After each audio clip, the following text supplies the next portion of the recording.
హైడ్రా అంటే హైడ్రా అంటే హైదరాబాద్.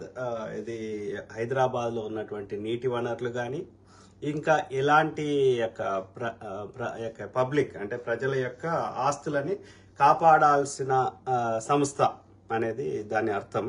ఇంగ్లీష్లో అసెట్స్ ప్రొటెక్షన్ అంటే అసెట్స్ అంటే ఆస్తులు. ఓకే, ప్రజల యొక్క ఆస్తులు అంటే భూములు కావచ్చు, లేదు అంటే పార్కులు కావచ్చు, లేదు అంటే ఏమంటారు నీటి వనరులు కావచ్చు. సో ఇవన్నిటిని కాపాడే సంస్థగా దానికి ఉంది. ఇంకా దాని యొక్క స్కోపు పెరిగే అవకాశం ఉంది అని ఇది పోలీస్ అధికారి ప్లస్ హైడ్రా చైర్మన్ రంగనాథ్ గారు చెప్తున్నారు ఇది మీడియాకు. సో ఆ క్రమంలో నేనేమంటున్నా అంటే హైడ్రాతో పాటు టెడ్రా అంటే తెలంగాణ యొక్క అసెట్లను కూడా అంటే జిల్లాల్లో కూడా, ఓకే, పాత 10 జిల్లాలు కానీ ఇప్పుడున్న 33 జిల్లాల్లో తెలంగాణ అంతటా కూడా ఉన్నటువంటి చెరువులను కానీ సుందరమైన నగరాలను కానీ పట్టణాలను కానీ ఏర్పాటు చేసుకోవాల్సిన ఇది వాడు బీజేపీ వాడు మోడల్ టౌన్స్ ఏదో అన్నాడు కానీ బట్ చేయలేదు. బట్ మనం చేసుకోవచ్చు, ఎవ్రీథింగ్ ఈజ్ పాసిబుల్. నా కొడుకుని బిడ్డని అమెరికాకు పంపుతా, లేకపోతే సినిమా హీరోలు లేకపోతే సినిమా వాళ్ళు స్వీడన్లో పోయి ఇంకో దగ్గర పోయి షూటింగ్ చేస్తారు. కానీ అమెరికా అంటే నేను 2001 నుంచి అంటే 23 ఏళ్ల నుంచి అమెరికాలో ఉంటున్నా. ఓకే, సో ఆ క్రమంలో అమెరికాలో ఇక ఇంట్లో ఏముంటుంది, ఎవరింట్లో ఏముంది అనేది పక్క పెడదాం. కానీ అమెరికా అనగానే లేకపోతే అభివృద్ధి చెందిన దేశం అనే ఫస్ట్ ఏం గుర్తుకొస్తాయి? విశాలమైన రోడ్లు, రైట్, పచ్చదనం, ఈ రెండే ఫస్ట్ గుర్తుకొస్తాయి. అట్లనే నదులు కానీ చెరువులు కానీ. సో వీటిని చేసుకోవడం అంత కష్టం కాదు. గతంలో గతంలో మొఘలులు మన ఢిల్లీని అత్యంత సుందర నగరంగా తీర్చిదిద్దారు అనేక రాజులు. అందులో ముఖ్యమైన పాత్ర మొఘలులకు కానీ ఢిల్లీ సుల్తాన్లకు కానీ అంటే తుగ్లక్లకు కానీ ఒక్కొక్క రాజు వచ్చినప్పుడు ఒక్కొక్క నగరాన్ని నిర్మించిండు. సో అది తుగ్లక్ ఇప్పుడు ఫిరోజ్ షా పార్కులు, అదేవిధంగా ఈ ఏమంటారు నదులకి లేకపోతే చెరువులకి చాలా ప్రాధాన్యం ఇచ్చారు. అట్లనే మన తెలంగాణకు వస్తే కాకతీయులు, ఇలా లక్నవరం చెరువు, ఓకే, ఆ రామప్ప చెరువు, అట్లా అనేకం కాకతీయుల కాలంలో కూడా కట్టబడ్డాయి. అదేవిధంగా నిజాం గారు కానీ అట్లనే ఢిల్లీ మన గోల్కొండ కుతుబ్ షాహీలు కానీ అనేక చెరువులు, కుంటలు, పార్కులు, దానివల్ల అనేక లాభాలు ఉన్నాయి. ఫస్ట్ గ్రౌండ్ వాటర్ పెరుగుతుంది, భూమి లోపల నీళ్లు వస్తాయి. రెండోది ఎండాకాలంలో ఎండిపోయినట్టుంటే అప్పుడు ఏం చేయొచ్చు అంటే పూడిక తీస్తే దాని యొక్క ఫుల్ కెపాసిటీ వస్తుంది. ఎందుకంటే ఈ వానాకాలం వచ్చినప్పుడు మట్టి కొట్టుకొని వస్తుంది కాబట్టి అది దాని కెపాసిటీ తగ్గిపోతుంది సిల్ట్ వచ్చి. కాబట్టి మెయింటెనెన్స్ కింద దాన్ని ఎండాకాలంలో ఎండిపోయినప్పుడు దాన్ని పూడిక వచ్చిన సిల్ట్ అంతా ఎత్తేస్తే దాని ఫుల్ కెపాసిటీ వస్తుంది. దానివల్ల ఏమవుతుంది, భూమిలోకి నీళ్లు పోతున్నాయి. వర్షాకాలంలో వచ్చిన ఆ నీళ్లతోటి మనం పంటలు పండించుకోవచ్చు. రెస్ట్ ఆఫ్ ఒక కాలం అయినా కాకుండా ఎండాకాలం అయినా యూజ్ అవుతాయి. అదేవిధంగా వరదలు ఎక్కువ వచ్చి ఎక్సెసివ్ వచ్చింది, బాగా వర్షం వచ్చింది, లేకపోతే పైన మహారాష్ట్ర నుంచి మనకి నదులు ఓవర్ఫ్లో అయినాయి, ఆ సంవత్సరం ఎక్కువ వరదలు వచ్చినాయి. అప్పుడు ఏమవుతుంది, ఈ నీళ్ళన్నీ చెర్లకు కుంటలకు పోయినప్పుడు మన ఇళ్ళకి రావు. ఇప్పుడు వరంగల్లో చూసినాము, హైదరాబాద్లో చూస్తున్నాము మనము. చిన్న వర్షాలకే రోడ్ల మీదకి నీళ్ళు వస్తున్నాయి, ఈ కార్లు బోట్లు అవుతున్నాయి. ఇవన్నీ కావు ఇక, ఎందుకంటే ఈ నీళ్ళన్నీ చెర్లలోకి పోతాయి. అప్పుడు ఏమైంది, కరెక్ట్ 1908వ సంవత్సరం, చివరి నిజాం కాదు, అంతకంటే ముందు 6వ నిజాం, ఓకే, 7వ నిజాం ఏమో మీర్ ఉస్మాన్ అలీ ఖాన్, వాళ్ళ డాడీ మహబూబ్ అలీ ఖాన్ గారు, ఓకే, ఆయన కొంచెం యంగ్ ఏజ్ లో చనిపోయారు. ఆయన కాలంలో 1908లో మూసీ నదికి బాగా వరదలు వచ్చి ఆ రోజులలోనే 15,000 20,000 మంది చనిపోయారు.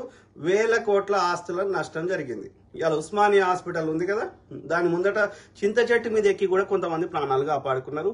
అట్లనే 6వ నిజాం గారు తన యొక్క ప్యాలెస్ ని ప్రజల కోసం ఓపెన్ చేసి పెట్టారు, ఎవరన్నా శరణార్థులకి. సో అప్పుడు ఏమైంది, ఆ రాజుగారి ఆలోచించి ఏం చెప్పారంటే, అప్పట్లో మైసూరు సామ్రాజ్యం, మనం కర్ణాటక కాదు మైసూరు సామ్రాజ్యం ఉండేది, మన పక్క రాజ్యం. సో ఆ మైసూరు సామ్రాజ్యంలో ఆస్థాన ఇంజనీర్ అయినటువంటి మోక్షగుండం విశ్వేశ్వరయ్య అప్పటికే భారతదేశంలో చాలా ఫేమస్ ఇంజనీర్. ఆయనను పిలిపించారు. ఆయనను పిలిపించి మన ఉస్మానియా ఆర్ట్స్ కాలేజ్ కూడా డిజైన్ ఆయనే చేసిండు. ఆయన పిలిపించి మళ్ళీ ఇట్లాంటి వరదలు రాకుండా ఏం చేయాలి అని ఆ ఇంజనీర్ని అడిగిండు ఈ మన రాజుగారు మీర్ మహబూబ్ అలీ ఖాన్ గారు, 6వ నిజాం గారు.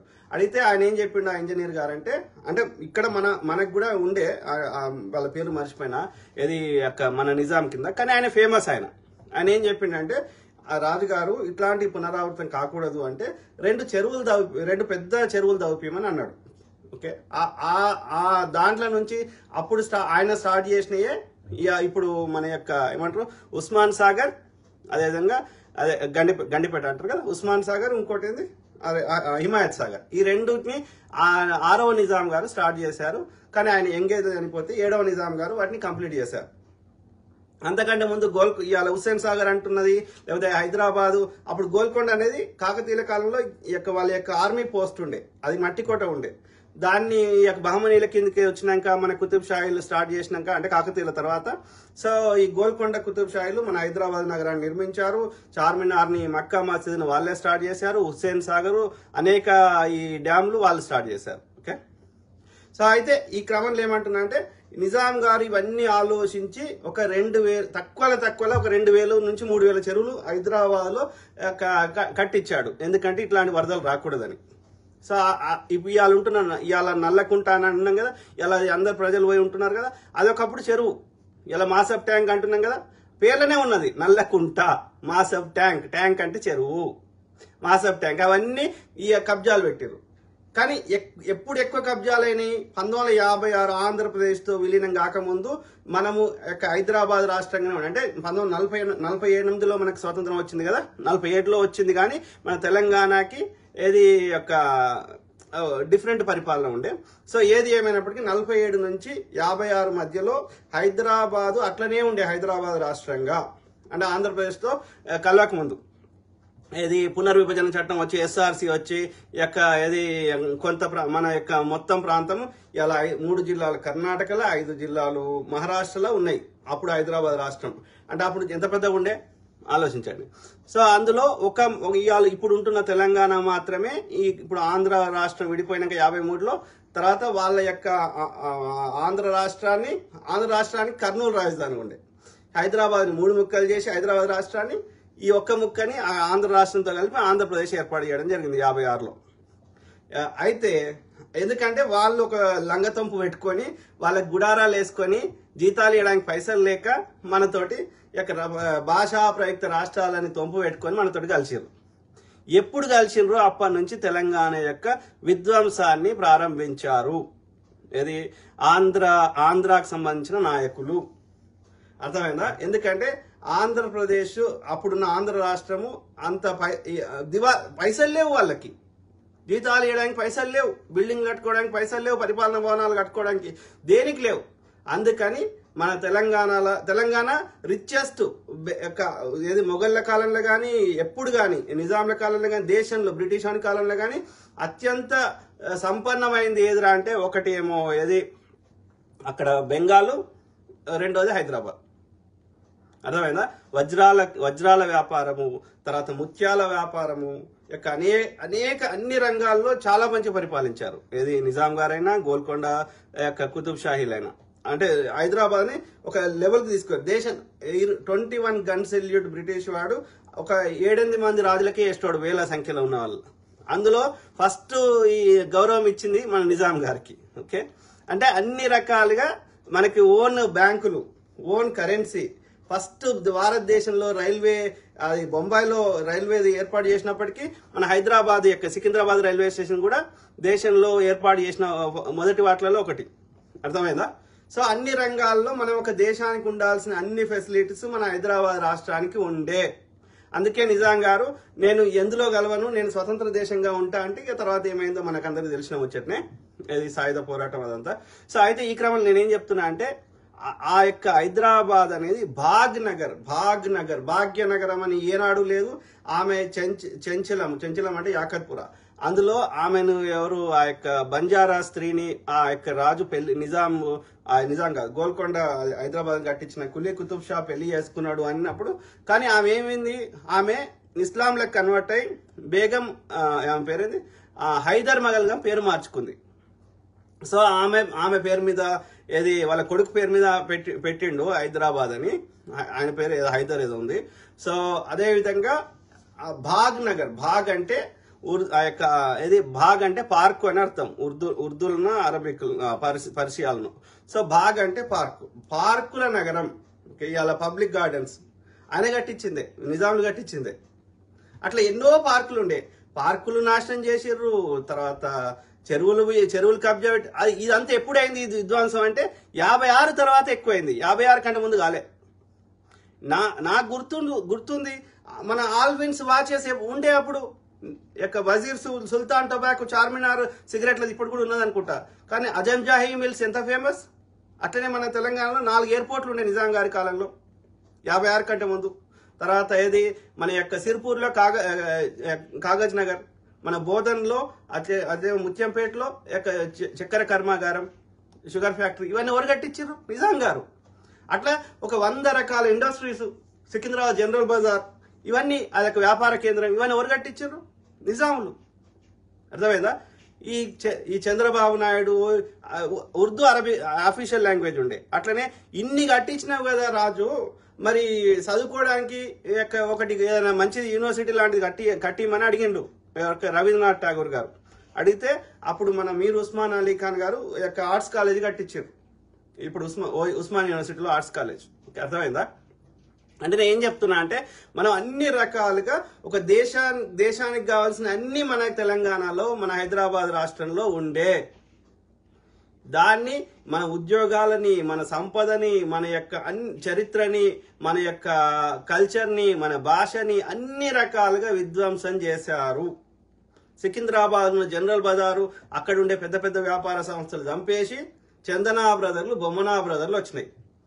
ఇలా Banjara hills, Jubilee hills, Durgabai Deshmukh కాలనీలు, ఈ నల్లకుంటలు, ఇవన్నీ కబ్జాకు గురైనాయి. లక్షల ఎకరాల భూమి కబ్జా పెట్టారు. నానక్రామ్ గూడాలు, ఇలా హైటెక్ సిటీలు, అవన్నీ ఏంది ఫ్రీగా ఎవరిని చూస్తే అంత ల్యాండ్ తీసుకున్నారు ఆంధ్రాకి సంబంధించిన వాళ్ళు. ఒకడు వాడు సినిమా ఇండస్ట్రీ వాడు ఏదో పెడతా అంటాడు ఫ్రీగా. ఇవాళ ఒక్కొక్క భూమి ఎంత ఉంది ఎకరం? 50 కోట్లు, 100 కోట్లకు 10 కోట్లకు తక్కువ అయితే హైదరాబాద్ చుట్టుపక్కల లేదు. సో ఇవన్నీ ఫ్రీగా తీసుకున్నారు. అంటే నేను ఏం చెప్తున్నా అంటే, లక్షల ఎకరాల భూమిలు కబ్జా పెట్టిర్రు. అట్లనే ఎక్కడ చెరువులు, కుంటలు, వాటి నీళ్లు రాకుండా చేసేసి ఫస్ట్, తర్వాత చెత్త, విసర్జక పదార్థాలు, విషవాయువులు అన్ని అందులో నింపేసి, ఇక ఇది ఉంటే మనకి రోగాలు వస్తాయిరా కాబట్టి దీన్ని తీసేయాలని చెప్పి దాన్ని మొత్తం తీసేసి ఆడ పెద్ద పెద్ద టవర్స్ కట్టడం. అంటే ఫ్రీగా భూమిని కబ్జా పెట్టడం. అప్పటి నుంచి ఇప్పటి చేసి వేల చెరువులని, ఇలా 100 చెరువులు, అవి కూడా కలుషితమైన చెరువులుగా తయారు చేసారు. ఎవరు చేసారు? 56 తర్వాత ఈ ఆంధ్ర పాలకులు వచ్చినాకనే మొత్తం నాశనం చేసి పెట్టారు. మళ్ళీ వాళ్ళే ప్రచారం చేసుకుంటారు, మేము మంచిగా చేసినామని. ఇప్పటికీ ఆంధ్ర షుగర్స్ ఉంటుంది, నిజాం షుగర్ చంపేసినాడు ఇదే చంద్రబాబు నాయుడు. అదే తెలంగాణ మాకు అస్తిత్వం, ఆత్మగౌరవం కావాలంటే తెలంగాణని బెల్లిలో చంపించిన గాడిద కొడుకోడు ఇదే చంద్రబాబు నాయుడు. అర్థమైందా? విధ్వంసం, లక్షల ఎకరాలు, చెరువులు మొత్తం ఎక్కడికి దోస్తే అక్కడికి. ఎందుకంటే వాంతి కాదు కదా, నొప్పి అయితే లేదు. అర్థమైందా? సో కాబట్టి నేను ఏమంటున్నా అంటే, వీ నీడ్ టు రివైవ్. మనము వీళ్ళు సినిమాలలో హీరోలుగా పాత్రలు చేస్తారు. ఈ శ్రీమంతుడు అంటాడు, నాగార్జున ఏదో సినిమా పెట్టుకొని, సినిమాలో కాదురా అయ్యా హీరోలుగా ఉండాల్సింది, నిజ జీవితంలో వేల ఎకరాలు లేకపోతే భూములు లేకపోతే అక్రమదారుల కబ్జాలు పెట్టుకొని లేకపోతే దోసుకొని, వాడు పార్టీ పెట్టి చిరంజీవి 1000 కోట్లు దోసుకొని, ఆ 1000 కోట్లకి వెళ్ళి వానికో 50,000 వీనికో 10,000 దానం చేసి, అబ్బా చిరంజీవి అంత మంచోడు లేడురా, నాగార్జున అంత మంచోడు లేడురా అంటాడు. వాడు వెనకాల దోసుకున్నది ఎవడు చూడాడు. వాడు నిజంగా కష్టపడి వ్యాపారం చేసుకొని సంపాదిస్తే ఎవరికి బాధ అయితే లేదు. కానీ కబ్జాలు పెట్టి మోసం చేసి వాడు పార్టీ పెట్టింది ఎందుకోసం? వాడు నడిపేది లేదు, పార్టీ నడిపేది లేదు, ఏం లేదు. ఒక్కొక్క దగ్గర 3 కోట్లు, 5 కోట్లు, 10 కోట్లు తీసుకున్నాడు, టికెట్లు అమ్ముకున్నాడు, 1000 కోట్లు దాచిపెట్టి వాడిని సంపాదించుకున్నాడు. వాళ్ళకెళ్ళి ఎవడన్నా ఉంటే అప్పుడు 10,000, ఇప్పుడు 10,000, అప్పుడో 1,00,000 ఇస్తాడు. ఇది చూసినా చిరంజీవి అంత మంచోడు భూమి మీద లేడని ప్రచారం చేసుకుంటాడు. Same thing with Nagarjuna. అంటే వాళ్ళకి ఎథిక్స్, మోరల్స్ ఏం లేవు. సినిమాలలో మాత్రమే హీరోలు, వాళ్ళు నిజ జీవితంలో జీరోలు. అర్థమైందా? సో ఆ క్రమంలో నా బిడ్డని కొడుకుని అమెరికాకు పంపిస్తా, లేకపోతే సినిమాలు వేరే అందమైన దేశాలకు పోయి సినిమాలు చూపిస్తా, అది కాదు. నా దేశాన్ని కూడా అట్లా చేసుకోవచ్చు. మన దగ్గర సంపద ఉంది, రిసోర్సెస్ ఉన్నాయి. ఓకే, చిత్తశుద్ధి లేదు. కాబట్టి నేనేమంటున్నా అంటే సహకరిద్దాం. ఎప్పటికైనా ఒక ఏది కాంగ్రెస్ ప్రభుత్వం కానీ, లేకపోతే సీఎం రేవంత్ రెడ్డి గారు కానీ, ఎవరైనా సరే అది మనం మంచిది. అది మధ్యలో వాళ్ళు ప్రెషర్స్ పెట్టిండ్రని ఆపకూడదు, లేకపోతే డబ్బులు ఇస్తామని ఆపకూడదు. దయచేసి ఈ పవిత్ర యజ్ఞాన్ని కొనసాగించాలి, పార్టీలకు అతీతంగా. అది పెద్దవారైనా చిన్నవారైనా అని నేను రిక్వెస్ట్ చేస్తున్నా ప్రజలందరి తరఫున. అట్లనే ఏది ధనవంతులే కాకుండా వాడవుడు వెనకట అమ్మిపోయిండు, 4 చేతులు మారినాయి, ఆడ 100 మంది నివసిస్తున్నారు, అయినప్పటికీ వాళ్ళకి వేరే దగ్గర పునరావాసం కల్పించండి, వేరే దగ్గర టవర్లు కట్టి అక్కడికి వాళ్ళకి ట్రాన్స్ఫర్ చేయండి, ఏమన్నా చేయండి. కానీ అక్కడ ఉన్నటువంటి ఆ చెరువులని 100% పునరుద్ధరించండి. ఆ చుట్టుపక్కల గ్రీనరీ పెంచండి. అట్లనే అక్కడ పక్షులు ఆహ్లాదకరంగా చేయండి. సాయంత్రం ఎవరైనా వాకింగ్ పోయినా, లేకపోతే బైక్ రైడ్లకు పోయినా, బైక్ అంటే సైకిల్ పోయినా ఒక మానసిక ప్రశాంతత దొరుకుతుంది. అర్థమైందా? సో ఇది రాను ఫ్రెష్ ఇవాళ నీళ్లు కొనుక్కుంటున్నాం బాటిళ్ళల్లో, రేపు ఆక్సిజన్ కొనుక్కునే పరిస్థితి తీసుకురావద్దు. అర్థమైందా? ఫ్రెష్ ఎయిర్ కావాలంటే అది చేయొద్దు.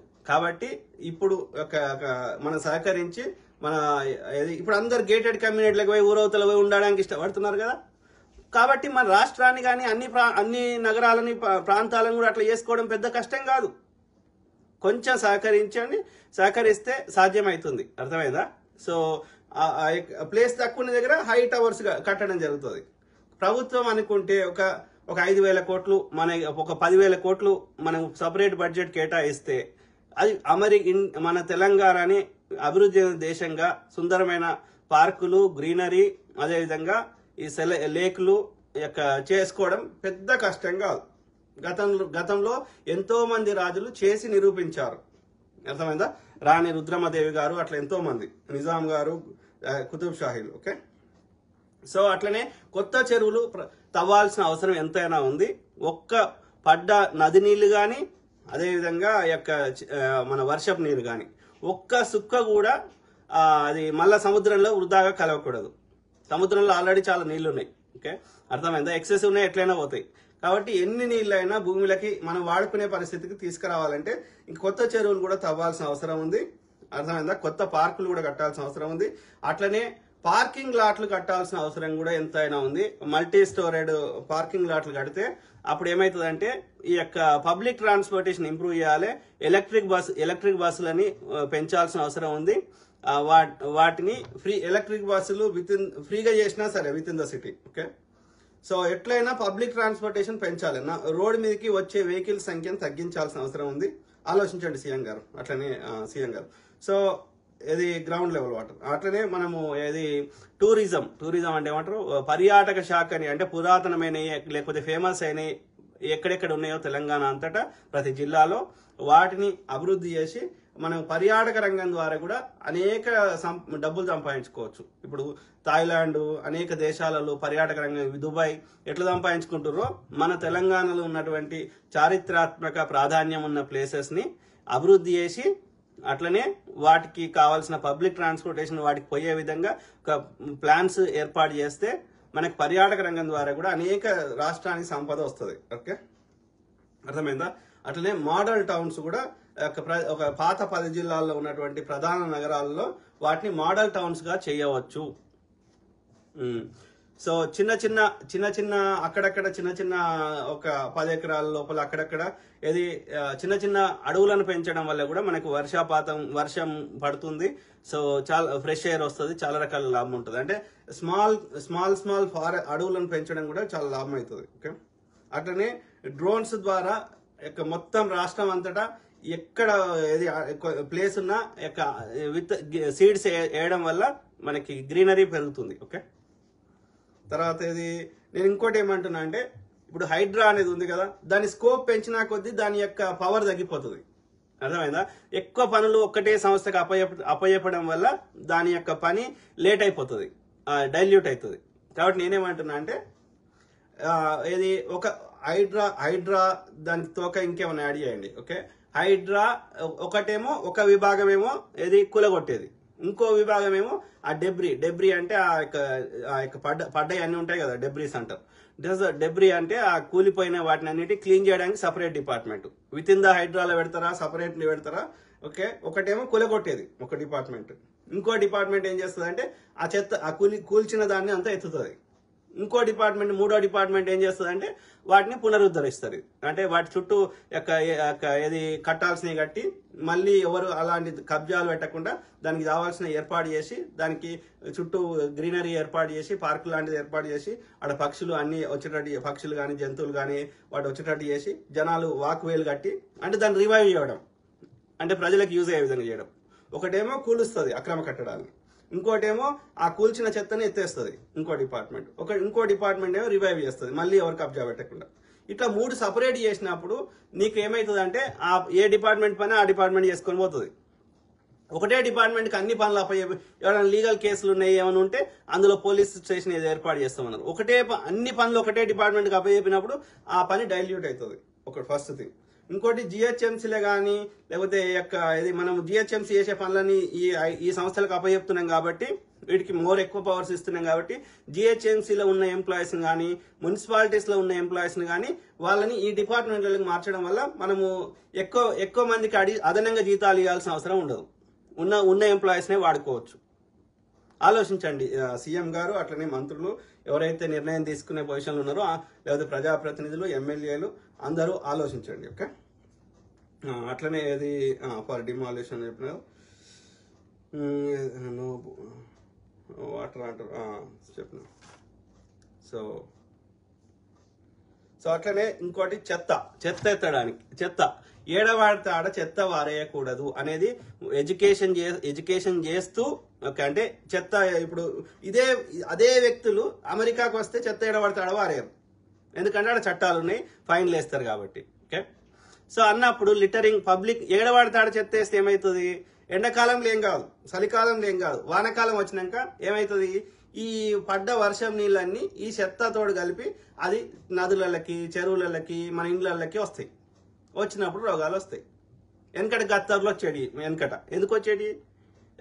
ఓపెన్గా ఏడబడతాడ టూ బయటోళ్ళు వెనకట. సో పోయినప్పుడు ఏమైంది? ఎండాకాలం వానాకాలం ఏం కాదు, చలికాలం ఏం కాదు. వానాకాలం రాగానే ఏమవుతుంది? అదంతా కొట్టుకొని వస్తుంది. వచ్చినప్పుడు మనం తాగిన నీళ్ళు ఇన్ఫెక్ట్ అయ్యేటి, కంటామినేటెడ్ నీళ్ళు తాగేవాళ్ళం, తాగినప్పుడు రోగాలు వచ్చేటి, గత్తరు వచ్చేది. ఎవడైనా బాయిల కాడికి పోయి ఉన్నవాడు బతికేటోడు, మిగిలిన వాళ్ళందరూ అంటు రోగం వచ్చేసి 2/3 జనాలు చచ్చిపోయేటోడు, 1/3 ఆడేడ పోయినాడు బతికేటోడు. అర్థమైందా? సో ఇట్లాంటి పరిస్థితులు ఉండేవి. ఇప్పుడైనా అదే పరిస్థితి. చెత్త ఎడబడితే వేస్తే అదేమవుతుంది?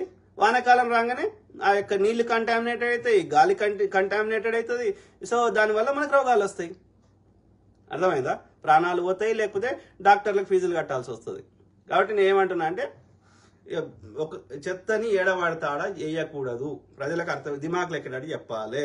చెత్త ఉంటే మరటి పండు తిన్నాం బస్సులో పోతుంటే ఒక ప్లాస్టిక్ కాగితం తీసుకో, ప్లాస్టిక్ సంచి ఏదో సంచి తీసుకో, చెత్త ప్లాస్టిక్ కాగితం తీసుకో, అది సంచి తీసుకో, అలా పెట్టుకో, పోయి ఇంటికి పోయి పడి, లేకపోతే ఏదైనా ప్రభుత్వం ఏర్పాటు చేసిన వాటిలలో పడి. ఇంకా ప్రభుత్వం ఏడబడతాడా అవసరమైతే దానికి కూడా సపరేట్ డిపార్ట్మెంట్ జిహెచ్ఎంసీ వాడు చక్కగా చేయకపోతే దానికి కూడా అవసరమైతే ఏడబడతాడా అవి చెత్త వారేసేటి ఏర్పాటు చేసి వాటిని ప్రతిరోజు క్లీన్ చేసే విధంగా ఉండేటట్టుగా వాళ్ళు చేస్తున్నారు. బట్ ఇంకా వాళ్ళు ఏమన్నా లోపాలు ఉంటే సరిదిద్దాలి. కానీ ప్రజలకు చెప్పాల్సింది ఏంటంటే ఏడబడతాడు చెత్త ఇవ్వద్దు, తీసుకుపోయి మీ ఇంటికాడనే లేకపోతే ప్రభుత్వం ఏర్పాటు చేసిన చెత్త డబ్బాలలో లేయి. అర్థమైందా? ఇది చేయాల్సిన అవసరం ఉంది. అయినా కానీ కొంతమందికి ఏమవుతుందిలే అన్న భావన ఉన్నప్పుడు ఎక్కువ ఫైన్ వేయద్దు. ఒక చిన్న తప్పుకు కూడా 500, 1000, 3000, 10,000 వేస్తే ఎవడు కట్టాడు. ఏం చేసుకుంటావో చేసుకోపో అంటాడు. 10 రూపాయలు 20 రూపాయలు ఫైన్ అయ్యి, కానీ చూస్తే వేయి. వాడు చెత్త వారేసేటప్పుడు కనిపిస్తే వేయి. 4 సార్లు వేసినావు అనుకో, ఇక దెబ్బకు 5వ సారి వేయడు వాడు. ఓకే, మెల్లగా సూదికి వచ్చినట్టు అయితే. సో ఇవన్నీ చేయాల్సిన అవసరం ఉంది. అప్పుడే మనం ఏమైనా సుందర నగరం చేయగలుగుతాం. లేకపోతే ఎన్నో వాడు ఉడిచిపోగానే వీడు వచ్చి మళ్ళీ చెత్త వేసాయి. అట్లా ఎట్లా వర్కౌట్ అవుతుంది? ఆలోచించగలుగుతున్నారు. ఓకే, సో అట్లనే హైడ్రాన్ ఏర్పాటు చేసినట్టుగా తెలంగాణ మొత్తానికి టెడ్రాన్ ఏర్పాటు చేయమని కోరుతున్నాం. ఓకే, ఆలోచించండి మిత్రులారా. ఏమంటున్నావు బ్రదర్ జర్నలిస్ట్ రాకేష్? హైదరాబాద్ వరకే పరిమితం కాకుండా రాష్ట్రం మొత్తం చేయాల్సిన అవసరం ఉంది అన్న. Correct brother. అందుకే నేనేమంటున్నా అంటే ఇది హైడ్రా ఎట్లున్నదో టెడ్రా అంటే తెలంగాణ అసెట్స్ ఏదో ఉంది కదా దాని ఫుల్ ఫామ్. ఓకే, సో టెడ్రాని ఏర్పాటు చేయమని కోరుతున్నా హైడ్రాతో పాటు. ప్లస్ హైడ్రాలో కూడా సపరేట్ డిపార్ట్మెంట్స్ పెట్టమని కోరుతున్నా. HYDRAA demolition, HYDRAA debris cleaning, HYDRAA revival అని ఈ 3 పెట్టాల్సిన అవసరం ఉంది. ఇంకా అట్లా హైడ్రాలోనే సపరేట్ డిపార్ట్మెంట్స్ పెట్టి దానికి సపరేట్ చైర్మన్లను పెడితే కరెక్ట్ ఉంటుంది. అప్పుడు అదేమన్నా మోర్ ఎఫెక్టివ్గా పనిచేస్తుంది. దాని ఒకటే సంస్థకి అంత పెద్ద స్కోప్ ఇచ్చినప్పుడు మళ్ళీ జిహెచ్ఎంసీ లాగానే అది కూడా ఫెయిల్ అయ్యే అవకాశం ఉంటుంది. ఆలోచించమని సీఎం గారికి, అట్లనే మిగతా మంత్రులకి, ఇతర ప్రజాప్రతినిధులకు, అన్ని పార్టీల పెద్దలకి, తెలంగాణ ప్రజలకి నేను విజ్ఞప్తి చేస్తున్నా. ఓకే, ఏమంటున్నావు బ్రదర్? స్వాతి సురేష్ దేవరకొండ, మొదలు మీ పార్టీ నుండి మొదలు పెట్టండి సార్. నో, ఇక్కడ స్వాతి సురేష్ దేవరకొండ అంటున్నారు కదా. సో ఇక్కడ పార్టీల ప్రస్తావన లేదు. కాంగ్రెస్ పార్టీకి చెందినటువంటి పల్లం రాజు గారికి సంబంధించిన దాన్ని కూడా కూల్చడం జరిగింది. ఎప్పుడు ఎంఐఎం అంటున్నారు, లేకపోతే అక్కడ ఎవరి ఉంటే వాళ్ళు నిజంగా కాంగ్రెస్ పార్టీ నాయకులే ఉంటే కాంగ్రెస్ పార్టీ నాయకులే కూడా కూలుస్తారు. ఇది నో ఎక్సెప్షన్. అప్పుడు ఏది పివి నరసింహారావు గారి హయాంలో, లేకపోతే భూదాన ఉద్యమం కార్యక్రమంలో కానీ, ఇందిరాగాంధీ గారు తెచ్చిన భూ సంస్కరణల వల్ల కానీ, అప్పుడు ఏది మొత్తం భూమి అంతా తీసుకొని ఏది పేదలకు వంచడం జరిగింది కదా. సో ఎక్కువ భూమి ఉన్న వాళ్ళకి ల్యాండ్ సీలింగ్ యాక్ట్ తెచ్చి, భూ గరిష్ట పరిమితి చట్టం తెచ్చి, పార్టీలకు అతీతంగా కాంగ్రెస్ పార్టీ వాళ్ళకు కూడా నచ్చలేదు. ఇందిరాగాంధీ గారిని ఆమె ఏది బ్యాంకులు జాతీయకరణం చేసింది. సో అందులో కాంగ్రెస్ పార్టీ అప్పుడు కాంగ్రెస్ పార్టీ ఉండే కదా, వేరే పార్టీలు పెద్దగా లేకుండే కదా. సో ఇందిరాగాంధీ గారు తెచ్చిన అనేక సంస్కరణలకి అప్పుడున్న కాంగ్రెస్ నాయకులు కూడా తీవ్ర వ్యతిరేకించారు. అయినా ఆమె వెనక తగ్గలేదు కదా. అది భూ సంస్కరణలు కావచ్చు, బ్యాంకుల జాతీయకరణ కావచ్చు, ఇంకెలాంటి చర్యలైనా. సో ఇక్కడ పార్టీలు నో పార్టీ ఈస్ ఎక్సెప్షన్. ఇప్పుడు రంగనాథ్ గారు ఏం చెప్తున్నారు? నేను ఫోన్ స్విచ్ ఆఫ్ చేసుకుంటా సార్. సో ఎవరి ప్రెజర్స్ మేము ఒప్పుకోం. రేవంత్ రెడ్డి గారు కూడా అదే చెప్పారు కదా, నిన్న కూడా చెప్పారు, నిన్న మొన్న ఏది అన్ని పార్టీలో నో పార్టీ ఈజ్ ఎక్సెప్షన్ అని చెప్పారు కదా. కేటీఆర్ గారు జన్వాడ ఫామ్ హౌస్ నాది కాదంటాడు, మళ్ళీ అక్కడ ఏది కోర్టుకు పోయేమో దీన్ని ఆపమంటాడు. నీది కానప్పుడు నువ్వెందుకు ఆపమంటావయ్యా? అర్థమైందా? సో ఏది ఏమైనా పార్టీలకు అతీతంగా, అది కాంగ్రెస్ పార్టీ అయినా ఎవరైనా సరే చర్యలు తీసుకుంటాము అనే చెప్తున్నారు. తీసుకోమని నేను కోరుతున్నా. ఓకే, ఎందుకంటే ఇది పార్టీల కోసం తెచ్చిన కాదు. మనకు మన ప్రాంతాన్ని సుందరమైనటువంటి ప్రాంతంగా మంచి గాలి, మంచి వెలుతురు, మానసిక ప్రశాంతత, మంచి గ్రీనరీ, గ్రౌండ్ వాటర్ ఇంక్రీజ్, అట్లా అనేక రకాల లబ్ధి చేకూర్చే విధంగా మనం తయారు చేసుకోవడానికి, సుందరమైన ప్రాంతంగా తయారు చేసుకోవడానికి తెచ్చింది తప్ప పార్టీలకు అతీతంగా ఏమైతుంది? ఇప్పుడు కామన్ సెన్స్, ఒక సామాన్యుడే వాని ఇల్లు గులగొట్టినా వాడు తట్టుకునే శక్తి సామాన్యుడికి ఉన్నప్పుడు, ఈ బడా బాబులకి, రాజకీయ నాయకులకి, వ్యాపారవేత్తలకి, సినిమా హీరోలకి వానికి ఉన్న 100ల నుంచి 1000 కోట్లలో 1 కోటి 2 కోట్లు పోతే ఏమైతుంది? That's peanuts. నాగార్జున గారికి 1000 కోట్ల ఆస్తి ఉంది, ఎన్నో స్టార్ హోటల్స్ ఉన్నాయి, ఎన్నో ఫిల్మ్ ఇన్స్టిట్యూట్లు ఉన్నాయి. అప్పుడు ఆ యొక్క పద్మాలయ కృష్ణది, ఈయనదేంది అన్నపూర్ణ స్టూడియో ఉంది. అలా ఆ భూమి అంతా ఎక్కడిది? ఆయన ఫ్రీగా రాలే ఆయనకి. అన్నపూర్ణ స్టూడియో నాగార్జునకి ఎక్కడిది? ఆయన కష్టపడి కొనుక్కున్నాడా? అప్పుడు ప్రభుత్వం సినిమా ఇండస్ట్రీ తెలంగాణ హైదరాబాద్కి రావాలని చెప్పి భూములు ఇచ్చింది. సో వాళ్ళు ఇప్పుడు సినిమా హీరో నరేష్ ఉన్నాడు, నానక్రామ్ గూడలో 12 ఎకరాలది ఆయన ఏదో ఉన్నది ఇల్లు స్టూడియోను. మొన్ననే 5 ఎకరాలలో పెద్ద లావిష్ ఇల్లు కట్టుకున్నాడు విజయ నిర్మల కొడుకు, సినిమా హీరో, కమెడియన్ నరేష్. వాళ్ళకి 100ల నుంచి 1000 కోట్ల ఆస్తులు ఉన్నకెళ్ళి వాళ్ళకెళ్ళి 1 కోటి 2 కోట్లు పోతే ఏమైంది? అది కూడా పార్ట్నర్షిప్లు ఉన్నాయి. వాళ్ళ ఒక ఓన్ గా కూడా కాదు. ఇప్పుడు నాగార్జున ఎన్ కన్వెన్షన్ నాకు తెలిసి 2-3 పార్ట్నర్లు ఉన్నారు అలా. అవి పీనట్స్ రా అయ్యా. పీనట్స్ అంటే పల్లీలు బఠానీలు టైపు వాళ్ళకున్న ఆస్తుల. దాంట్లో వానికి ఒరిగే సముద్రంలోకి వెళ్ళి బిందెడు చెంబెడు నీళ్లు తీస్తే ఏమవుతుంది? Nothing will happen. అర్థమైందా? ఇప్పుడు అదాని ఉన్నాడు, అంబానీ ఉన్నాడు. మొన్న అదాని అంబానీ 5,000 కోట్లు ఖర్చు పెట్టిండు. వారికి ఉన్న లక్షల కోట్లకి 5,000 కోట్లు ఎంత? నీకు నాకు ₹1,00,00,000 పెద్దయి, కానీ వాళ్ళకి ఎంత? పీనట్స్. కాబట్టి వాళ్ళు ఆ పీనట్స్ గురించి కూడా బాధపడతా అంటే వాళ్ళ మూర్ఖత్వం. సినిమాలో కాదు హీరోలుగా ఉండడం, సోషల్ మీడియాలో కాదు హీరోలుగా ఉండడం, నిజ జీవితంలో హీరోగా ఉండి చూపెట్టాలి. అర్థమైందా? సో అది ఒక బిగ్గర్ కాజ్ కోసం చేసినప్పుడు సహకరించాలి. గిట్లా చేసి ఉంటే స్వతంత్రం వచ్చేది కాదు. స్వతంత్ర ఉద్యమంలో ఎంతో మంది పాల్గొన్నారు. ఒక గాంధీ గారు ఇట్లా ఇది మన యొక్క దేశ పర్యటనకు వచ్చినప్పుడు కాంగ్రెస్ పార్టీకి మీటింగ్లు పెట్టుకోవడానికి పైసలు ఎక్కడి? కాంగ్రెస్ పార్టీ కదా, ఇది కాంగ్రెస్ పార్టీ చేసింది పోరాటం, కానీ అప్పుడు ఈ యొక్క దేశ నాయకులు వాళ్ళు మీటింగ్లు పెట్టుకోవడానికి పైసలు ఎక్కడి? ప్రజల దగ్గర ఎవరైనా చందాలు ఇచ్చిర్రు, ఆత్మాహుతి దళాలుగా తయారైనరు, అంత నిస్వార్థంగా కొట్లాడితేనే కదా. ఇప్పుడు అల్లూరి సీతారామరాజు గారి మీద సినిమా తీస్తారు, కానీ అల్లూరి సీతారామరాజు గారు పాటించినటువంటి తాను పాటించాలి కదా, నాగార్జున గారైనా కృష్ణ గారైనా ఇంకోరైనా, అప్పుడు హీరో అవుతావు కదా. సో నేను ఏమంటున్నా, పార్టీలకు అతీతంగా, అర్థమైందా, ఆ యొక్క చెరువులు ఏవైతే ఉన్నాయో వాటికి ఆ యొక్క బఫర్ జోన్ కానీ లేకపోతే ఫుల్ ట్యాంక్ లెవెల్ కానీ బఫర్ జోన్, అదే ఆ చెరువులోకి మళ్ళీ వర్షం పడితే నీళ్లు రావాలి, అది చెరువు నిండాలి, అందులోకి ఎలాంటి విసర్జక విష పదార్థాలు రాకూడదు. ఓకే, సో దాంట్లోకి మళ్ళీ ఎవడు ఫ్యూచర్లో కబ్జా పెట్టకుండా దానికి ఏమేమి స్ట్రక్చర్ కడతారో చుట్టుపక్కల కట్టాల్సిన అవసరం ఉంది. దాంతోపాటు దాని చుట్టుపక్కల పార్కులు, వాక్వేలు, బైక్ వేలు ఇవన్నీ ఏర్పాటు చేయాల్సిన అవసరం ఎంతైనా ఉంది. అంటే ఇవాళ మన గండిపేట చెరువును ఎట్లయితే సుందరీకరణ చేసుకున్నామో అట్లా మిగతా చెరువులను అన్నింటినీ కూడా చేయాల్సిన అవసరం ఉంది. సాయంత్రం పూట కాగానే వాళ్ళకి వాకింగ్ చేసేటోళ్ళు వాకింగ్ చేస్తారు, బైక్ తీసుకొని బయట బైక్ తీసుకొని పోతారు. ఆ లేక్ దగ్గరలో ఉన్న లేక్ దగ్గర వాళ్ళు సమయాన్ని స్పెండ్ చేస్తారు.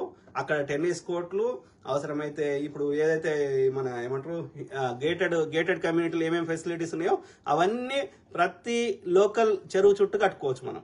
అర్థమైందా? చేపలు పట్టడానికి అవన్నీ చేయవచ్చు. నేను కావాలంటే లైవ్గా ఏదైనా ఒక రోజు పోయి నియర్ బై లేక్లో చూపెడతా. నేనున్న రాష్ట్రంలో ఇది మినసోటా అని కొట్టండి మీరు. షికాగో అంటే ఇలినాయిస్ కింద వస్తుంది, ఇలినాయ్ దాటినాక విస్కాన్సన్ వస్తుంది, విస్కాన్సన్ దాటినాక మినసోటా వస్తుంది, మిడ్ వెస్ట్ అంటారు. మా రాష్ట్రం యొక్క క్యాప్షన్ ఏంది అంటే, ప్రతి రాష్ట్రానికి ఒక క్యాప్షన్ ఉంటుంది. 50 రాష్ట్రాలు ఏమున్నాయి అమెరికాలో. మా మినసోటా రాష్ట్రానికి క్యాప్షన్ ఏంటంటే 10,000 లేక్స్. అంటే కన్సిడరబుల్ సైజ్ ఉన్నాయి, కొంచెం పెద్ద సైజు ఉన్న చెరువులను లెక్క పెడితే లేక్స్ అంటే మన దగ్గర ట్యాంక్స్ అంటాము, ఇక్కడ లేక్స్ అంటాం, చెరువులు. ఓకే, లెక్క పెడితే తక్కువ 10,000 ఉన్నాయి ఈ రాష్ట్రంలో. అంటే ఇప్పుడు నేను నా ఇంటి పక్క నుంచి ఒక కారు తీసుకొని లేదు బైక్ మీద పోయినా, బైక్ అంటే సైకిల్ మీద పోయినా సరే ఒక 2-3 కిలోమీటర్ల దూరంలో లేక్ ఉంటుంది, లేక్ పక్కకి బీచ్ ఉంటుంది, బీచ్ పక్కకి టెన్నిస్ కోర్టులు ఉంటాయి, తర్వాత బాస్కెట్ బాల్ అన్ని గేమ్స్ అన్ని ఆడుకోవడానికి ప్లేస్ ఉంటుంది, మంచి గ్రీనరీ ఉంటుంది, చేపలు పట్టుకునేవాడు చేపలు పట్టుకోవచ్చు, స్విమ్మింగ్ చేసేవాడు స్విమ్మింగ్ చేయొచ్చు. అట్లా ఇది ఒకటే ఉన్నదా అంటే ఇట్లాంటి 10 నా ఇంటి చుట్టే 10 ఉన్నాయి. అట్లా నువ్వు ఏ సిటీ అన్నావో అది పెద్ద కష్టమా? ఇప్పుడు మన హైదరాబాద్లో ఒక 100 సిటీస్ ఉన్నాయి, రామ్నగరు, లేకపోతే ముషీరాబాదు, లేకపోతే గౌలిగూడ, ఇట్లా ప్రతి చోట ఉన్నాయి. ప్రతి నగరంలో సుందరమైన ఒక చెరువు, దాని చుట్టూ ఇట్లా ఇప్పుడు నేను చెప్పినవన్నీ చేసుకోవడం పెద్ద కష్టం కాదు. అర్థమైందా? దానికి ఎవడు కబ్జా పెట్టకుండా సరైన బందోబస్తు ఏర్పాటు చేస్తే ఎవడు పెట్టలేడు. ఇక ఎవ్రీథింగ్ ఈజ్ పాసిబుల్, చిత్తశుద్ధి ఉండాలి. అర్థమైందా? ఏది ఇక మాకు జాగా సరిపోతలేదని ఊరవతలు కట్టుకో, లేదా ప్లేస్, లేకపోతే టవర్స్ లేపు. ఇప్పుడు న్యూయార్క్ ఉన్నది, ఎక్కువ జాగా లేదు, ఏమైతుంది టవర్స్ కట్టేసారు పెద్ద న్యూయార్క్ పోతే మీకు ఎక్కడ పార్కు వదిలేస్తారు, విశాలమైన రోడ్లు ఉంటాయి, దాంతోపాటు అన్ని జగలేదు కాబట్టి చిన్నగా ఉంది కాబట్టి అది స్టార్టింగ్ అమెరికా న్యూయార్క్ నుంచి స్టార్ట్ అయింది కాబట్టి పెద్ద టవర్స్ ఉంటాయి. Everything is possible. అర్థమైందా? చిత్తశుద్ధి అవసరం, చిత్తశుద్ధితో పాటు ప్రజల సహకారం అవసరం, అంతే, అంతకుమించి ఏం లేదు. విశాలమైన రోడ్లు, సుందరమైన పార్కులు, అదేవిధంగా గ్రీనరీ, ఇవి ప్లస్ రోడ్డు మీద ట్రాఫిక్ కంజెషన్ లేకుండా చూడాలంటే పబ్లిక్ ట్రాన్స్పోర్టేషన్ ఇంక్రీజ్ చేయాలి, ఎలక్ట్రిక్ బస్సులు పెట్టాలి, అవసరమైతే విత్ ఇన్ ద సిటీలో ఫ్రీగా చేసేసాయి. డిస్టిక్లో పోయేటోళ్ళకి అది మహిళలకు ఎట్లయినా ఇస్తున్నాం కానీ డిస్టిక్లో పోయేటోళ్ళకి ఛార్జ్ చేయ కానీ విత్ ఇన్ ద సిటీలో ఫ్రీ ఎలక్ట్రిక్ బస్సులు పెట్టు. నియర్ బై వాళ్ళు మెయిన్ రోడ్ల మీద పెట్టు. లోకల్ రోడ్లో వచ్చేటోళ్ళు వాళ్ళు బైక్ తీసుకుంటారు, ఆ nearby park and ride చేస్తారు. ఆడ నియర్ బై పార్కింగ్ లాట్ కడితే పార్కింగ్ లాట్లో వాళ్ళ వెహికల్ పెట్టుకుంటారు, పబ్లిక్ బస్ ఎక్కుతారు, పోతారు, వస్తారు. అంటే రోడ్డు మీద అన్ని బస్సులు అన్ని ఏమంటారు వాహనాలు అవసరం లేదు. మన దేశ సంపదని దుబాయ్కు ఇంకో ఆయిల్ తేవడానికి కేటాయించాల్సిన అవసరం లేదు. మన డబ్బుల్ని మన యొక్క అభివృద్ధికి వాడుకోవచ్చు, చేయొచ్చు. అన్నీ ఒకటేసారి కావు, బట్ మెల్లమెల్లగా సాధ్యమవుతుంది. మనందరం సహకరిద్దాం. నేను అనేది ప్రజలకు చెప్తున్నా, సామాన్యులకు చెప్తున్నా, అట్లనే పెద్ద తలకాలకు చెప్తున్నా. ఓకే, అట్లనే ఇప్పుడు అదే ఇంకోటి ఏమంటున్నారు అంటే కరెక్ట్ వాడు అమ్మిపోయిండు, 5 ఏళ్ల కింద 10 ఏళ్ల కింద ఎప్పటి నుంచో ఉంటున్నాం, 100 మంది ఉన్నారు. అయినా సరే వాళ్ళకి వేరే దగ్గర పునరావాసం కల్పించండి. ఇప్పుడు నీటి ఇరిగేషన్ ప్రాజెక్టు కడతాం, ఏం చేస్తాం? ఆ గ్రామం ఇప్పుడు ఎర్రవల్లిలో అది కట్టింది మల్లన్న సాగర్. ఏం చేశారు? ఎర్రవల్లి గ్రామస్తులు వేరే దగ్గర పునరావాసం కల్పించలేదా? అట్లనే ఇప్పుడు ఈ చెరువు చుట్టుపక్కల పేదవారు మధ్యతరగతి వారు ఉంటే వాళ్ళకు కూడా కాంపెన్సేట్ చేయండి. వాళ్ళకు కూడా వేరే దగ్గర పునరావాసం కల్పించండి. దాన్ని పూర్తిగా మంచిగా చేయండి. దాన్ని మనం ఏ ప్లాన్ ఉందో అది చేయండి. ఓకే, ఒక 10,000 కోట్ల సంవత్సరానికి సపరేట్ బడ్జెట్ పెట్టుకుంటే ఇవన్నీ చేయడం అంత కష్టం కాదు. అర్థమైందా? అట్లనే ఈ మురికి డ్రైనేజ్ ఓపెన్ నాలాలు అనేది ఉండకూడదు. ఓకే, అండర్ గ్రౌండ్లో ఈ డ్రైనేజ్ పోవడానికి సరైన ఏర్పాట్లు చేసుకుంటే చిన్న వర్షాలకి నీళ్లు రావు. ప్లస్ రెండోది ఈ యొక్క విసర్జక పదార్థాలు పోవడానికి ఆల్రెడీ ఉన్నాయి, కానీ అయినప్పటికీ ఇది చెరువులలో ఎందుకు వదులుతుండ్రో అట్లాంటివి కాకుండా పూర్తి స్ట్రిక్ట్ చర్యలు తీసుకోవాల్సిన అవసరం ఉంది. ఈ దిశగా దానికి సంబంధించిన శాఖలు ఏర్పాటు చేసి ఫండ్స్ ఏర్పాటు చేసి ఒక స్టెప్ బై స్టెప్ చేస్తారని నేను ఆశిస్తున్నా. ఓకే, సో అది స్వాతి గారు. ఇది ఎస్, అక్కడ పార్టీ రంగనాథ్ గారు చెప్పారు, ఆ యొక్క చైర్మన్ గారు, అట్లనే సీఎం గారు చెప్పారు. ఇది పార్టీలకు అతీతంగా ఆ చెరువు చుట్టూ ఎవరున్నా వాళ్ళ మీద చర్యలు తీసుకుంటారు. అయినప్పటికీ దాంతోపాటు నిన్న ప్రొఫెసర్ నాగేశ్వరరావు గారితో కూడా రంగనాథ్ గారు మాట్లాడారు. ఏదైనా సీఎం గారికి కూడా రిక్వెస్ట్ చేస్తున్నా, ఏదైనా యాప్ ఓపెన్ చేసి ప్రజలు కంప్లైంట్ చేసే విధంగా ఉండాలి. ఈ చెరువు పక్కకి ఏ పార్టీలకు అతీతంగా ఫలానా ఉంది స్ట్రక్చర్ అంటే అది ఫుల్ ట్యాంక్ లెవెల్ కానీ బఫర్ జోన్లకు వస్తుందా చూసుకొని వాళ్ళ మీద చర్యలు తీసుకోవడానికి ప్రజల యొక్క కంప్లైంట్ తీసుకోవడానికి కావాల్సిన ఒక యాప్ లాంటిది ఏర్పాటు చేయమని నేను రిక్వెస్ట్ చేస్తున్నా. సో పార్టీలకు అతీతంగా ప్లీజ్ టేక్ యాక్షన్స్. అన్ని పార్టీల వారు ఇంక్లూడింగ్ కాంగ్రెస్ లో ఉన్న అందరం కూడా సహకరిద్దాం. Okay, please. ఓకే, ఎందుకంటే ఇది ఒక మహాయజ్ఞం. ఓకే, ఒక మంచి పని చేస్తున్నప్పుడు సహకరించాల్సిన అవసరం ఉంది. ప్రజలందరికీ మంచి జరుగుతుంది కాబట్టి. ఓకే, సో అది మిత్రులారా, ఐ కీప్ టాకింగ్, మాట్లాడుతూనే ఉంటా.